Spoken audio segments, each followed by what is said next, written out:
A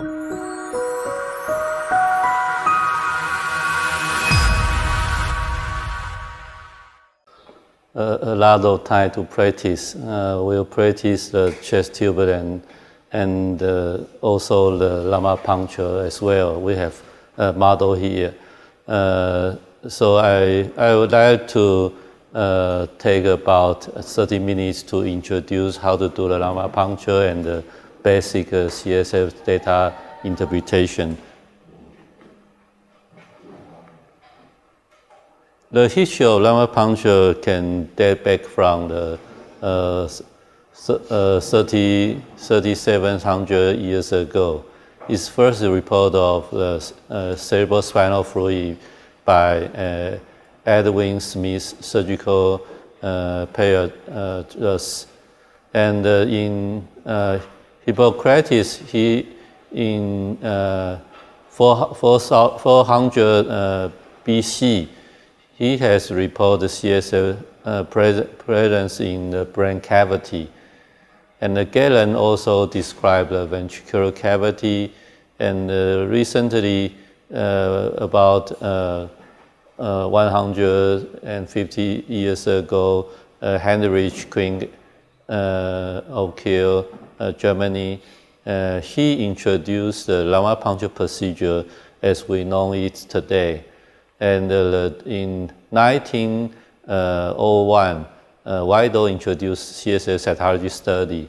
So those are now we use the lumbar puncture to study the fluid in the brain.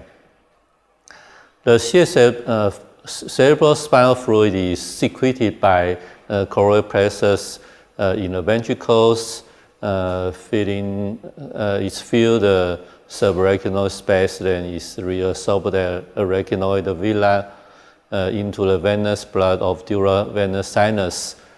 The volume of the cerebrospinal fluid about 20 mL per hour, or about 500 mL per day. In normal adult, the CSF volume can be about 90 to 200 ml, less than 1/3 of the daily production. So this is structure of the brain. Actually, our brain and spinal cord is sink in cerebrospinal fluid to protect them, and also remove some waste. The spinal, when we do the lumbar puncture, we have to know the spinal anatomy. The spinal cord actually ends at distal end of L1.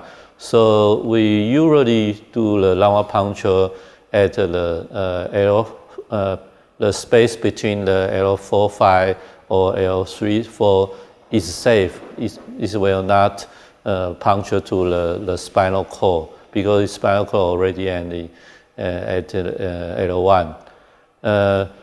There's the distance, the needle will go through the several structures, including the supraspinatus ligament and the flavin ligament flatten, then enter into the dura and the subdural space to acquire the cerebrospinal fluid. The approximate lumbar puncture, the needle depth is about 1 plus 17 multiply weight divided by height. Is don't go east too far. So the indication for lumbar puncture include suspected CNS infection, suspected subarachnoid hemorrhage, and suspect some malignancy present in the CSF, like CNS leukemia or lymphoma, and the evaluation of some neurological condition. For example, sometimes recurrent seizure, we may think it is and be due to the encephalitis, viral encephalitis, or autoimmune encephalitis, or some immune-mediated disorder, for example, like the multiple sclerosis or Guillain-Barré syndrome. And the diagnosis and treatment is also an indication for lumbar puncture. Sometimes we need to try to reduce the intracranial pressure, because the intracranial pressure is included your perfusion pressure and the CSF pressure. And sometimes in some cases we may need to do intrathecal injection of some drugs, for example, like chemotherapy for the leukemia patients. And also the anesthesia is an indication for lumbar puncture as well. How about the contraindication? The contraindication, if the puncture site is presence of infection, that is absolutely contraindicated. You may choose another place. Or a patient have puppy edema, or sign of resting intracranial pressure, or severe thrombocytopenia, or breathing disorder, or presence of cerebral mass lesion, for example, like the brain tumor or intracranial hemorrhage, subdural hematoma. Those are contraindications to lumbar puncture. So before lumbar puncture, it's better to have a brain image to make sure there is no cerebral mass there. Okay, thank you. So pre-procedure, we have to, let's enter in the procedure. Pre-procedure, we have to assess the risk of resting intracranial pressure first. If the patient has sign of increased intracranial pressure, but we also need to acquire the CSF for analysis. We may prepare some mannitol on the bedside. When you do the lumbar puncture, we measure the pressure. If the pressure goes too high, then close it and run mannitol to avoid the central herniation of the brain structure. So at first we have to assess the risk of resting intracranial pressure. And the second is check the platelet and creatinine is reasonable, because we introduce the needle through the intervertebral space.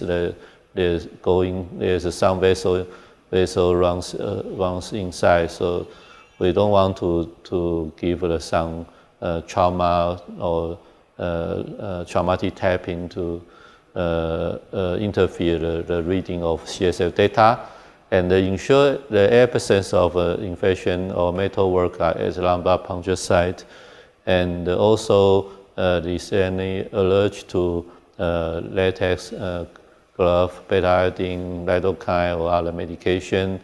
And if you do the lumbar puncture for possible arachnoid hemorrhage, make sure it's better to 12 hours after the symptom onset. And also important is to give informed consent to the patient, and also his family or friends. This is the equipment we use for the lumbar puncture. It include some sterilized dressing or jab or beta-iodine, and the lidocaine we use to local anesthesia, but we don't use the epinephrine as well in the lidocaine. And the needle we can use 20, 22, 25 gauge. The spinal needle usually is larger, because this is for introduce the anesthetic agent. And we have a manometer with a three-way stop clock to measure the CSF pressure. And we have at least 4 plastic test tube to collect different sample for different purpose. The procedure is, at first you have to explain the procedure to the patient or attendant to get the informed consent and put in a best position. A successful lumbar puncture is decided by the patient position. So the best position is knee chest position. Those will expose the intervertebral space widely. So the better site for do lumbar puncture is in L4 to L5 or L3 to L4.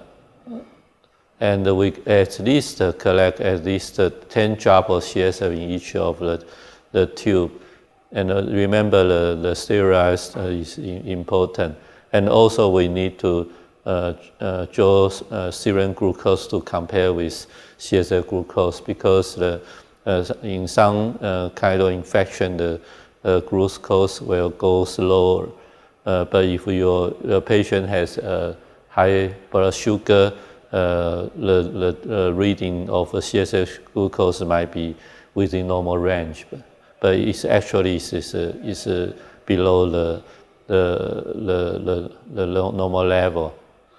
In the CSF, where glucose level is about half or to 2/3 of the blood sugar level. So we need to check the serum glucose as well when you do the lumbar puncture. This is estimating the CSF pressure. We need a manometer. There's the best position is the patient in decubitus position. And after the CSF, you return to needle, attach the manometers to the stop clock, and measure it. Those fluid goes up. Normal CSF pressure is below 20 centimeter H2O. And there's a different kind of lumbar puncture needle. We also always use the quinquisette, the style. But when you introduce the needle into the space, the cut surface when you do is like this, then turn to this, then the CSF can flow to the hole to the needle smoothly. So remember your entry point.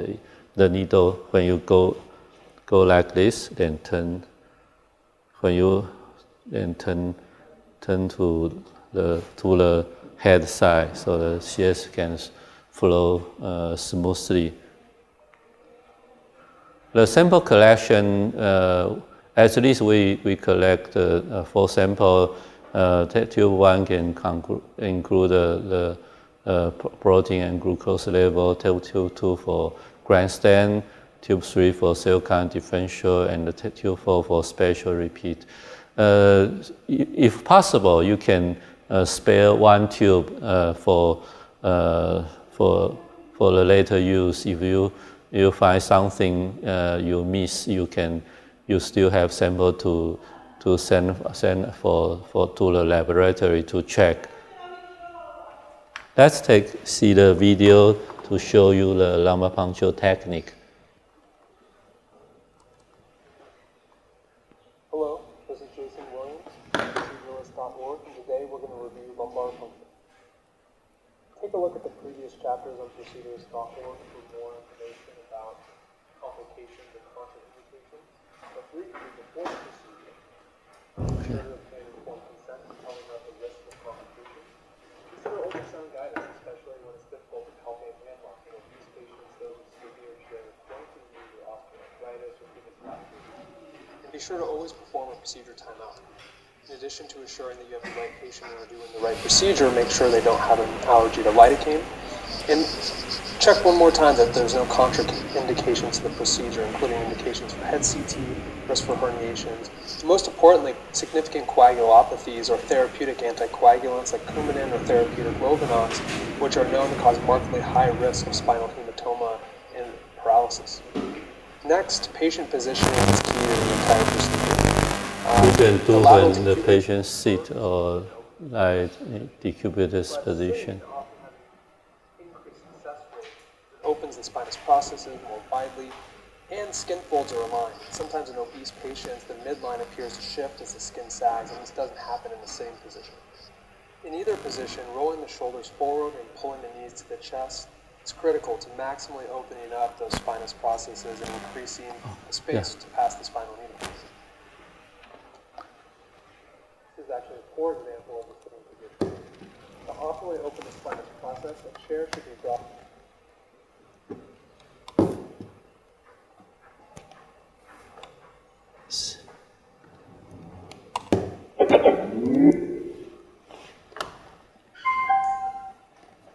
Unstable in this position.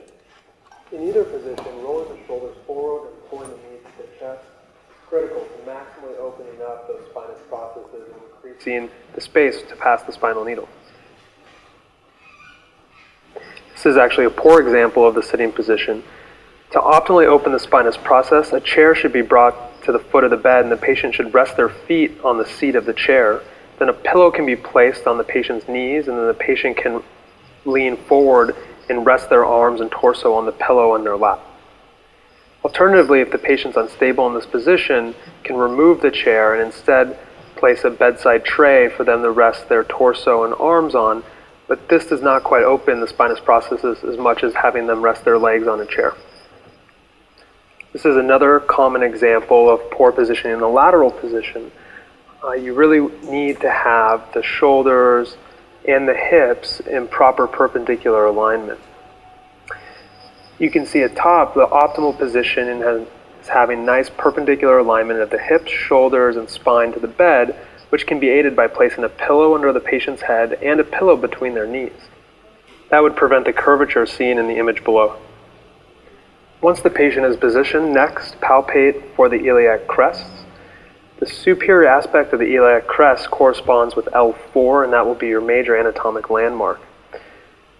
L4 is well below the conus medullaris, and you have options of inserting the spinal needle, one spinous process above L4 at the L3-L4 junction, or two spinous processes below L4 at the L4-L5 or L5-S1.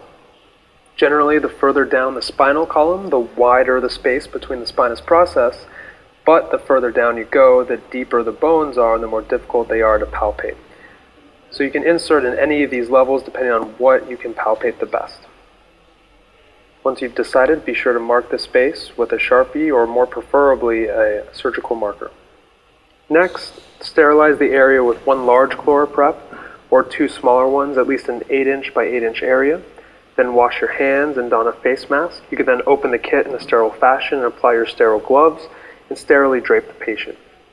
Next, organize your lumbar puncture kit, including opening your 4 tubes and noting which ones are 1, 2, 3, and 4 and being prepared to fill them in order. Then proceed to numb the area with lidocaine, first with a wheel and then deeper into the sub-Q tissue.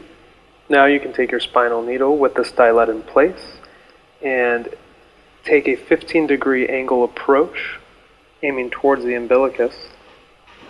Also critical is the orientation of the bevel. It should be in the sagittal plane or horizontal and parallel to the spinal canal, and this will spread the dural fibers as seen here, as opposed to cutting the dural fibers, which will increase post-LP headaches. As you advance the needle, you'll pass through the skin and sub-Q tissue, then denser tissue, including the supraspinous ligament, the interspinous ligament.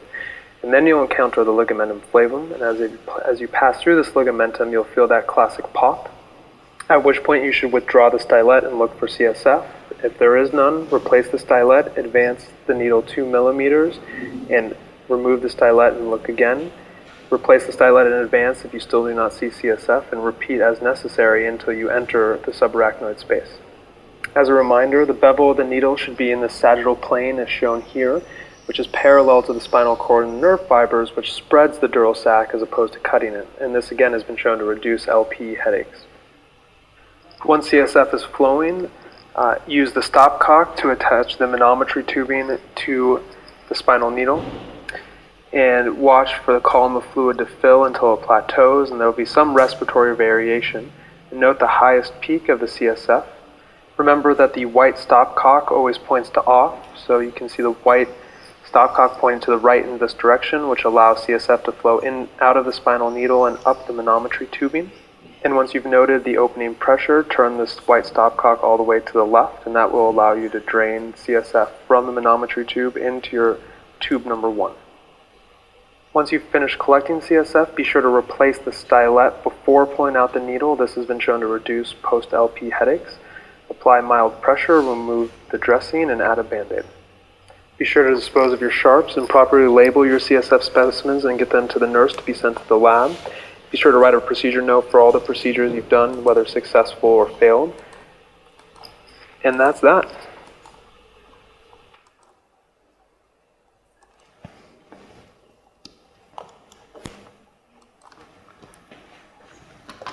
Okay, so after the procedure, we let the patient lie down flat at least 6 hours to avoid the post-lumbar puncture headache. So post-procedure, we need to check is there headache present, and ensure that there's sometimes we need to give some simple analgesia for the lumbar puncture headache. And remember to take blood sample for glucose. And sometimes we may need to find out if there's an immune process in the central nervous system. So we have to compare the blood oligoclonal band with CSF oligoclonal band data. The possible complication of lumbar puncture can include the following. The possible complication there's about 20% to higher than 70% have post-spinal puncture headache, and body tapping, and dry tap infection, hemorrhage, diastasia at the local site, and post-dural puncture, cerebral herniation. Those are which we should be noticed. The most common is the post-lumbar puncture headache. For the post-spinal lumbar puncture headache is because leakage of cerebral spinal fluid from the puncture site. So the onset is usually 24 to 48 hours after the procedure. So after the procedure, you still need to check if the patient has a headache. But it's usually self-limiting. You can improve in the supine position, and you only need to treat with simple analgesia, and sometimes you can give some caffeine and give some IV fluid. This post-lumbar puncture will go away. Most of the patient is self-limited within 7 days. And when we do the lumbar puncture, there's some obstacle or may be trouble when you do lumbar puncture. There's some tips and tricks. If the bone is encountered when you insertion the needle, when you touch the bone, then you need to withdraw it and give another side. And we can do the paramedian insertion of your needle as well to increase the successful rate to do lumbar puncture. And if the needle is clogged, that's also possible condition. You have to to avoid to introduce the needle to the vessel, and remember the basic the patient coagulation profile you may need to notice. And one of the most important for successful lumbar puncture is the position. So you have seen the video. The best position is when you lie lateral side. You do the knee chest position, or when you sit in sitting position, you can put a pillow in the chest and lean forward. It will increase the successful rate for lumbar puncture. And you sometimes you need to optimize the CSF flow, so you may change the direction of the needle the cut surface. And the very important thing is the CSF data interpretation. Some data we need to do it immediately after you collect the sample. So don't let the lab throw away your specimen, or be remembered. Let the laboratory knows it should be processed as soon as possible, because sometimes when you put to another day, the data may be different or incorrect. So let's see the CS data interpretation. In normal condition, the CSF appearance and color should be clear and colorless. The specific gravity around 1.996 to 1.997. And the lymphocyte should be less than 1 to 5 high power field. And the protein is around 15 to 45 milligram per deciliter, and glucose around 50 to 80 milligram per deciliter. And there's no microbiological insight or pathogen insight. So the color should be like this. The normal one is like a clear finding. This second one is yellow, light yellow is called xanthochromia. You can be yellow or orange or pink discoloration. So sometimes present in the subarachnoid hemorrhage or physiological in newborns because the neonatal jaundice. And the third one is because RBC breakdown, so you collect the sample in pink or red color. But how to differentiate the blood is in the CSF space or traumatic tapping. How to differentiate? Is traumatic tapping or is subarachnoid hemorrhage? How to differentiate? Anybody knows? Yeah. Those two really control lines. Yes. It's traumatic. It should be immediate, less than 1 second. Yeah. Yeah, very good, very good. So if you found there's a red, don't worry. Let's see the others.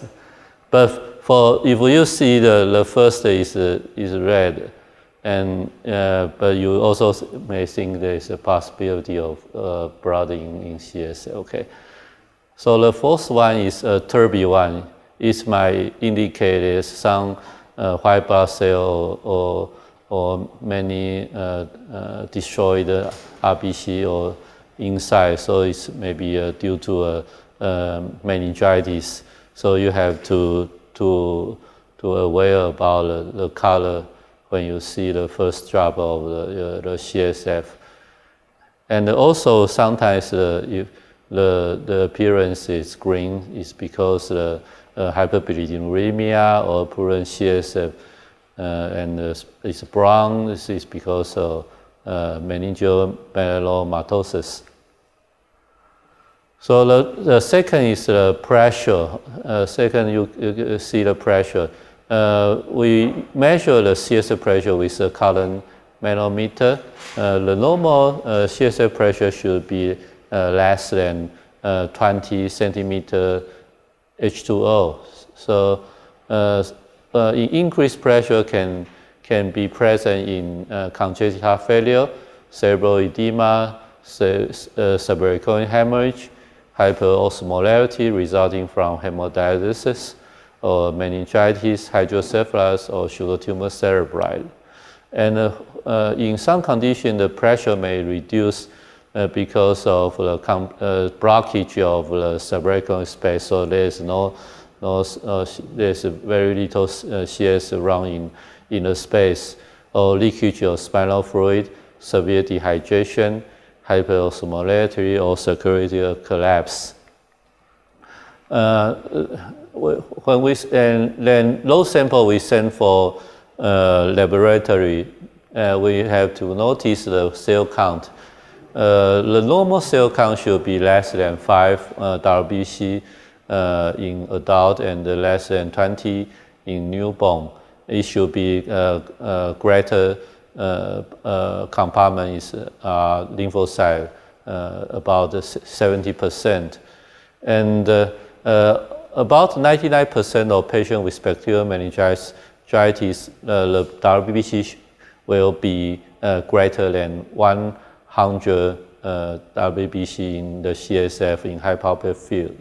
And viral meningitis, you still can see the elevated WBC number, but it's not as high as in bacterial meningitis.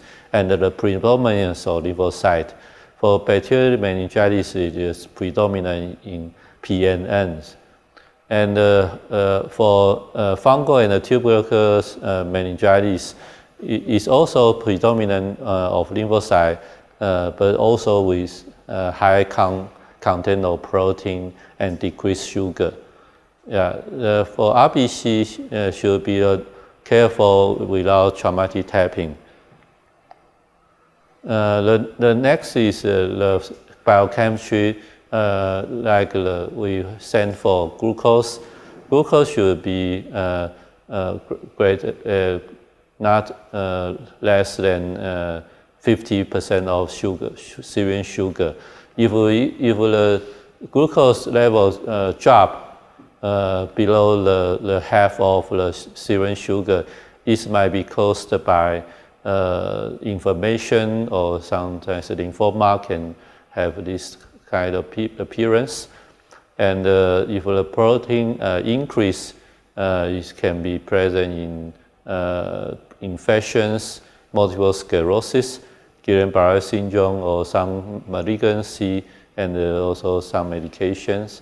And the IgG increase is present in the inflammatory disorders, for example, like the CNS in multiple sclerosis, transverse myelitis, neuromyelitis optica. The reduced chloride level in CSF might be an indicator for the tuberculous meningitis, so you can check it as well. And the increased lactate means it can be cancer or multiple sclerosis. LDH is respond for the bacterial meningitis. Or sometimes we can check glutamine, but we not often check this. But you can check this if we present in is maybe caused by hepatic encephalopathy, Rett syndrome, hepatic coma, cirrhosis, and hypercapnia. And we also can do the Indian ink test for Cryptococcus meningitis, and do the TB PCR or bacterial PCR, and the microbiology brain stem, acid stem to see the central nervous system infection. And we for the patient with multiple sclerosis or inflammatory disorder of central nervous system, we can calculate the intrathecal synthesis immunoglobulin level using the Delpech Lichtenblatt quotient. This is to see this IgG in CSF, its production in CSF in central nervous system, not from the serum.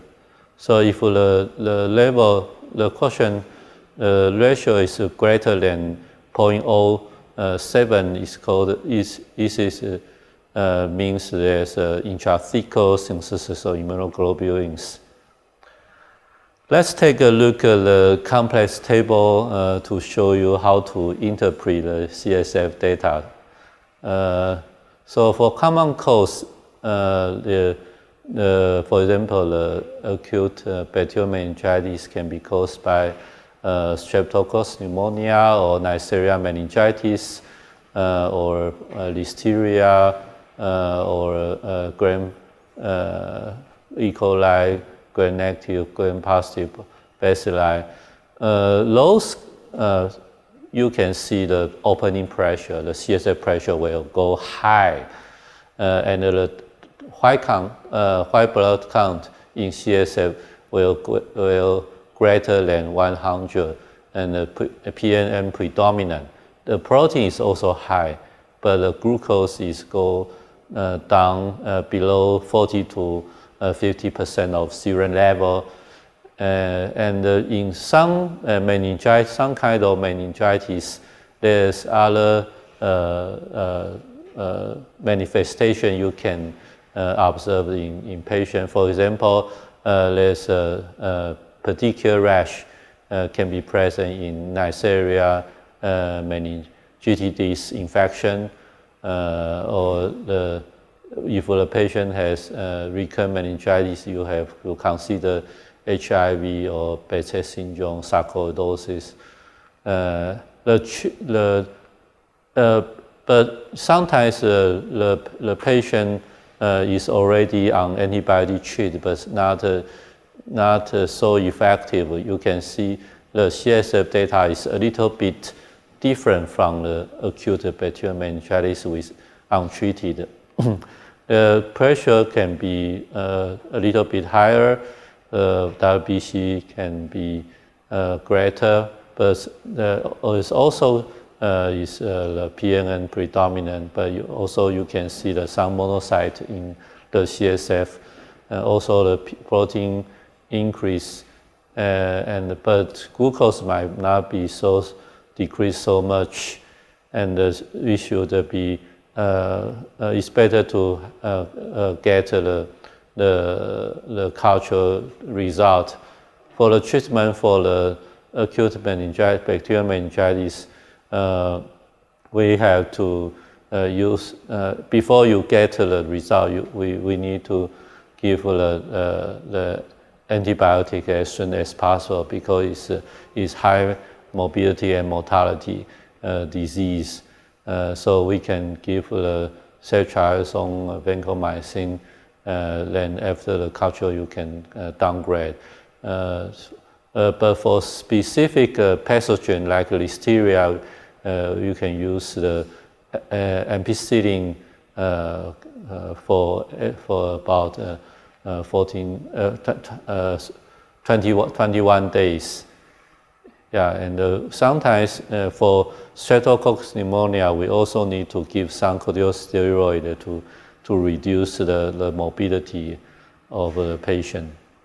And for viral meningitis or meningoencephalitis, the opening pressure can be normal or a little bit increased, but the WBC is not can be increased, but usually is lymphocyte predominant, and the protein increase a little bit, sometimes the glucose should be normal, and in different kind of viral and meningeal encephalitis, there's some characteristics finding.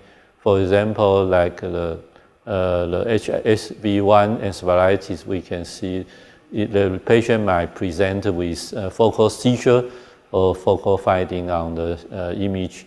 You can see the EEG temporal slowing or periodic lateralized epileptic discharge, and the elevated RBC in the CSF. And for the HSV2, usually in neonatal, is accepted meningitis in adult women. So for different kind of virus, we have different treatment. For the HSV and the VZV, we use the acyclovir. For CMV, we use ganciclovir.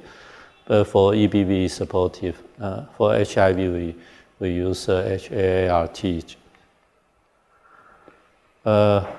For those uncommon causes, including the tuberculous meningitis, fungal meningitis, syphilis, and amoebic encephalitis, meningoencephalitis, those are, you can see the CSF pressure will increase, and the cell count will increase a little bit. But for those kind of conditions, usually is not PNN is not predominant. It's not predominant. It's monocyte, rather than PNN. The protein for TB meningitis, you can see, is increase very fast and very high, and the fungal meningitis as well. But for syphilis, just increase a little bit. For glucose, TB, tuberculosis, and fungal meningitis will decrease, but for syphilis and amoebic, it may be normal. So the important thing is to see the acid fast stain or do the TB PCR to confirm there's tuberculosis meningitis. For cryptococcal meningitis, we can check the cryptococcal antigen and see the Indian ink stain. And for syphilis, we need to do the serology test. The treatment for tuberculosis meningitis, we need to treat at least three combined of the regimen. For cryptococcus, we can use the amphotericin B plus fluocytosine at least 8 weeks. So other disease can present in the CSF for brain abscess and pyema. Those cases we will not do the CSF study regularly, because sometimes the brain abscess you cannot isolate the pathogen, because the brain abscess is well demarcated structure, and there's no you cannot see the bacteria in the CSF. So those cases we will not do the CSF regularly, but sometimes we may do the stereotactic surgery to acquire to do the culture to see okay. So the CSF infection overview is it is a life-threatening problem, and with high associated mortality and morbidity, and it can be present, maybe acute, subacute, or chronic, depending on the pathogen. The bacteria should be acute presentation, but for tuberculosis or fungus, there's maybe subacute or chronic. The clinical finding can be determined on the pathogen and host response. the variability of CNS to the inflammation and the edema will change the diagnosis and your appropriate therapy. So there's some clinical feature about when you see suspect a patient with meningitis, include fever, headache, natural rigidity, altered mental status, photophobia, or maybe just the non-specific symptom sign, and focal neurological signs, seizure, or some specific clinical picture. And we can do the Koenig sign and Burinsky to see the meningeal irritation. Everybody knows how to do that? Okay, very good. So the diagnostic flow for the bacterial meningitis can be followed by this part. If you suspect a meningitis, before your lumbar puncture, it's better to perform a CT scan to see if any possibility of mass in the brain. And the important thing is you need to get the CSF sample to isolate the pathogen, then give the suitable, correct antibiotic. But if you cannot get the pathogen result as soon, so we still need to start therapy as soon as possible. So these are the common etiology of bacterial meningitis and the recommended empiric therapy in different situations. For example, like in the infant younger than 1 month, the most likely pathogen should be Streptococcus group B, or Listeria, or E. coli, or gram-negative bacilli. So we can use empiric therapy with ampicillin plus cefotaxime, or alternative is ampicillin plus gentamicin to cover the gram-positive and gram-negative bacilli. And for the children 1 to 23 months of age, the most common pathogen is the Streptococcus pneumonia, Neisseria meningitis, H. influenza, and E. coli. So you can, the empirical therapy can start from the vancomycin plus ceftriaxone, or alternative is meropenem plus vancomycin. For the children and adult age below 50s, the most common is Neisseria meningitis and the Streptococcus pneumonia. You can use vancomycin plus ceftriaxone as well. For the elderly adult or the patient with alcoholism or altered cellular immunity, the most common pathogen can be Streptococcus pneumonia, Neisseria meningitis, Listeria, or aerobic gram-negative bacilli. So you still can use the vancomycin plus ceftriaxone and plus ampicillin as well.